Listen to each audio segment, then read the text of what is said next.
খুব সহজেই বাচ্চাদের টিফিন ও বিকালের নাস্তায় একটা ডিম ও 1 কাপ ময়দা দিয়ে ঝটপট বানিয়ে ফেলুন এই প্যানকেক। তুলতুলে নরম ও মজাদার লোভনীয় এই প্যানকেক। আসসালামু আলাইকুম। প্রথমে আমি একটা বলে একটা ডিম নিলাম, এখানে হাফ কাপ চিনি দিব, যেহেতু আমার বাচ্চারা খাবে তাই চিনির পরিমাণটা কম দিলাম। এটাকে একটু ফ্যাট করব। ফ্যাট করার পরে এখানে আমি একটু সামান্য লবণ দিব স্বাদ বাড়ানোর জন্য।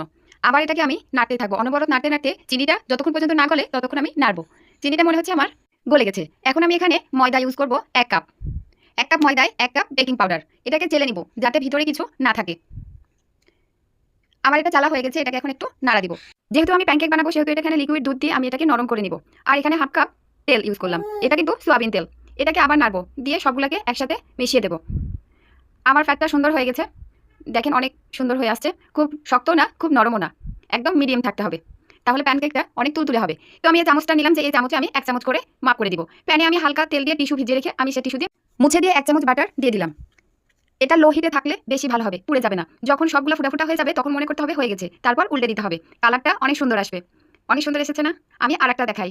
আবার 1 চামচ নিয়ে বাটার আমি দিলাম, একদম কাছ থেকে দেখাই, সবগুলা একদম চাচি হয়ে গেছে, ফুটা ফুটা হয়ে গেছে। এখন এটা উল্টে দিলে কালারটা অনেক সুন্দর আসে এবং সিদ্ধ হয়। আমি একটা ডিম দিয়ে এতগুলো প্যানকেক বানিয়েছি, তবে সাইজে ছোট বানালে একটা ডিমে 10টা হয়, আমি একটু বড় করেছি তার জন্য 8টা হয়েছে।